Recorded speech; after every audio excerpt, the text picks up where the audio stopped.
Hi and welcome back. Today we're going to talk about how to divide by 8. And the first thing I want to talk to you about is learning your basic facts. Now you'll notice that I've written down the 8 times tables, and the reason I've done that is because we can reverse our ordinary times tables that we know to get our divided by facts as well. It's what they call the family of facts. You might say that's dad, that's mum, whatever floats your boat. Now normally in a family of facts we have 4, so you would say 2 times 8 is 16, 8 times 2 is 16, then 16 divided by 8 is 2, or 16 divided by 2 is 8. In this example though, I'm just going to give you the 2 of the family, and it's a really handy way to think about it, and it helps you to remember your divided bys much more quickly. So without mucking around, I'll just be quiet for a bit and write in some of these answers. If you know, you can follow along, but I really strongly recommend that you take this time to practice these facts before we get stuck into the other strategies.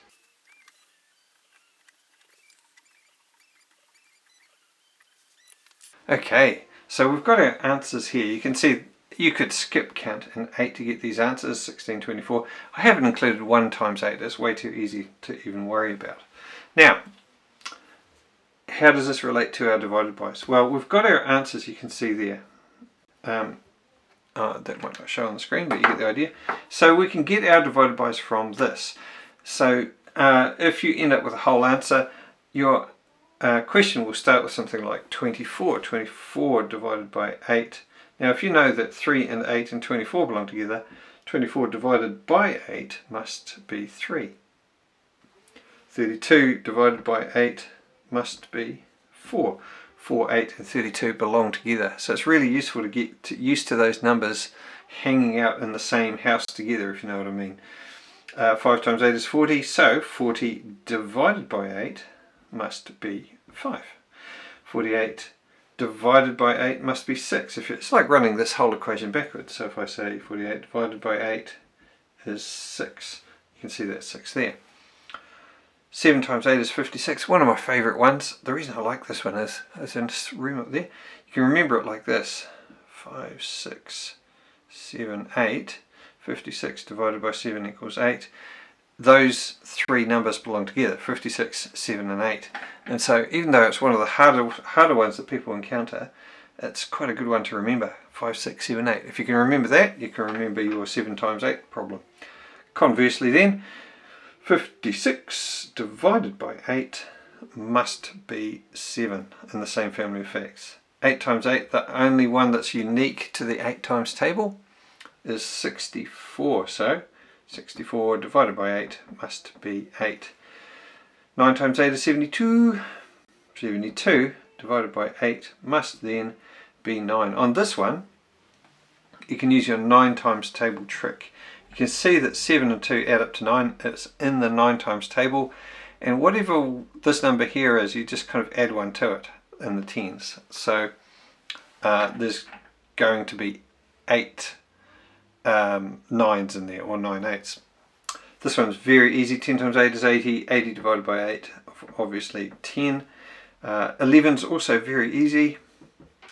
88 divided by 8 must then be 11. And then the largest of this particular set, 96 divided by 8, has to be 12. Now, is there a trick for memorizing all of the 8 times table or any other times table that you're learning? Not really. Good old-fashioned practice, saying them over and over and over again. Pick out the ones that you find the hardest, say like this one, and maybe this one catches people, and use those to anchor the others about. Pick out the hardest ones first, really spend a lot of time just focusing on those ones, and then the others will seem really, really easy. So this is the first step in our strategy. Now, the reason I go on about basic facts is because it really helps with the next thing. Okay, here we are again, and you've encountered these before. We've talked a lot about how to divide numbers using this standard algorithm, and it remains a very, very handy strategy. So we'll start with some easy ones first. Now, if you get the chance, pause it here and you can record these down and see if you can have a go for yourself. And what we'll do is have a look through and see how you did. So the strategy on starting on these easy ones is to see how many times 8 will fit into each of these numbers. Now, it's quite likely that we're going to have to look at the first two numbers rather than just at the first one. The only time it would fit is if it's 8 or 9, obviously. So most of the time we're going to have to try to fit it in the first two numbers. So how many times does 8 fit into 13? One time, because double 8 is 16. So that means that I've got from 8 to 13, 5 left over. 8 fits into 56, 5, 6, 7, 8, 7 times. So 136 divided by 8 gives me a nice tidy 17. How did you go on that first one? Oh, good. Alright then, let's crack on to this next one then. Some of you are starting to see this. Many of you will look at this and go, actually, do you know, I think I might be able to do that in my head. Because I can see 16 within there. But let's go through the process anyway. So double 8 is 16, which means it would fit in there twice, with 2 left over, and then obviously 8 times 3 is 24. So it very neatly fits in 23 times. Very handy. What about this one here? Now clearly it's not going to fit in neatly. Well, let's see how we go. We're dividing by 8. I didn't write that in before, but you get that idea. So in this case, I can fit into that first number. I can fit it once. Then I've got 1 left over to make that 18. I can fit 18 into 16 twice with 2 left over. I can fit 8 into 24 3 times with 3 left over. Don't forget the decimal. And 8 into 32 fits neatly 4 times. Look at that. Coincidentally, for no reason at all, happens to be 1, 2, 3, 4. So, the decimals, we can include them, it's no problem. And I want the next thing is, I want to show you something interesting that happens with the decimals when you're dividing by 8. But we'll get into that in a second. So let's rock on to this one here.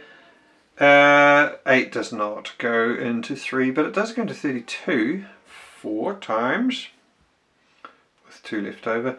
It goes into 25 3 times, 24 with 1 left over, fits into 16 exactly twice, and don't forget the decimal, fits into 8 exactly once. Oh, look at that for a coincidence. This time it's 4, 3, 2, 1. Remarkable. So the next thing is the remainders. Now sometimes we're going to encounter numbers that give us messy looking decimals. So I'll just change the screen and I'll be right back. Now, to get our head around this next bit, I'm going to start with something that's fairly straightforward. We've got 1000 here and we're going to chop it into 8 bits, and we're going to use that pattern to help us inform us about the remainders. And you're saying, how does that work? Well, I'll show you. So let's go through the process. If we divide 1000 by 8, we can fit 8 into 10 one time with 2 left over.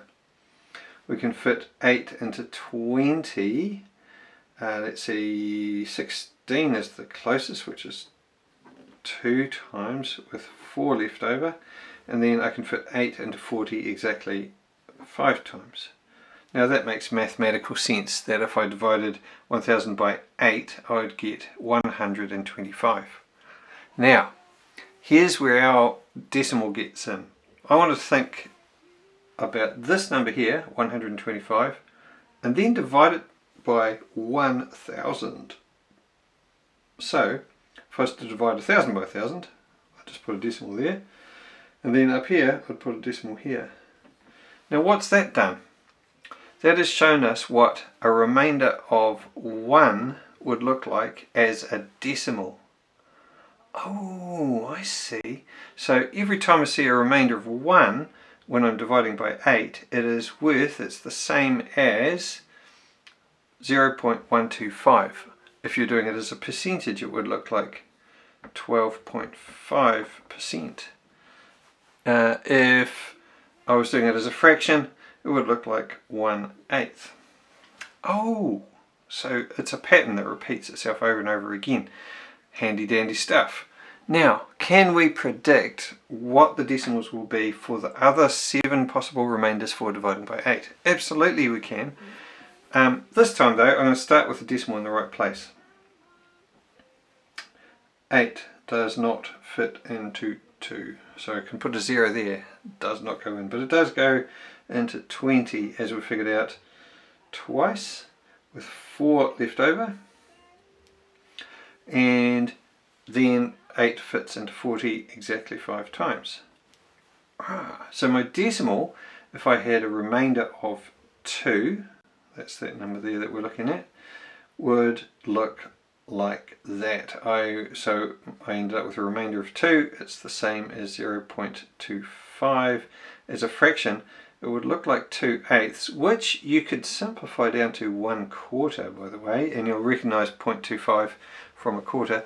And if it was a percentage, then that would also be 25%. Oh, okay, so, because we are talking about a fraction of 1 here, even though it's a remainder. So,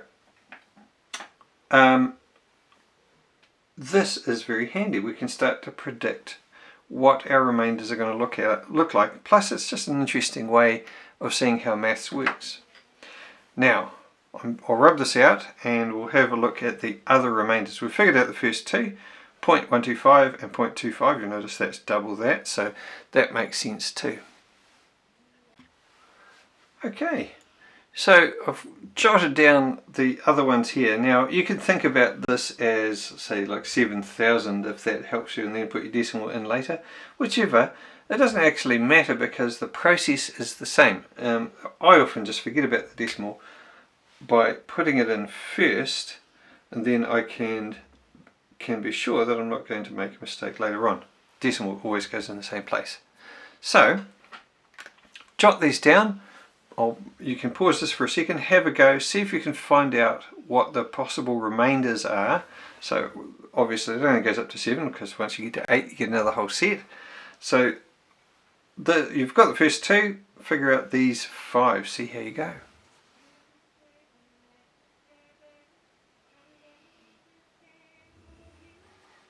Okay. Let's see how we go. I possibly will fast forward this bit because you don't need to hear me rattling on. 8 does not go into 3, but it goes into 30. 24 is the closest, which of course is 3, with 6 left over. 7 goes into 60, 56 is the closest, which makes that 7. Then I've got 4 left over, which of course then is 5. So 0.375 for a remainder of 3. About a remainder of 4. 8 does not go into 4, but it does go into 45 times. I anticipated that, I only put 1 0. 8 goes into 5 no times, but it goes 6 times into 48 with 2 left over. Then 8 goes into 16 twice with 4 left over, and then 5.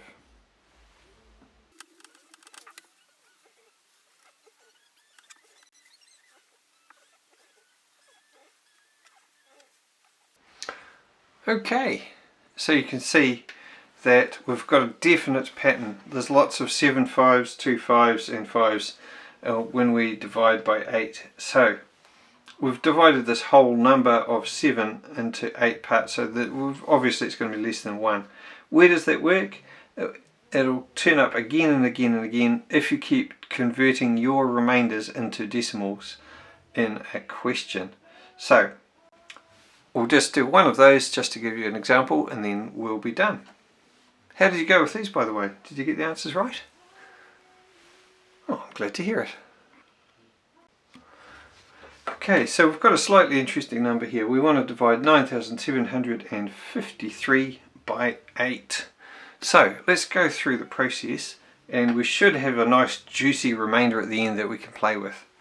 So 8 goes into 9 one time with 1 left over. It fits into 17, 2 times 8 is 16, fits in twice with 1 left over. Doesn't quite fit into 15, 16 would have been nicer, but it doesn't quite fit.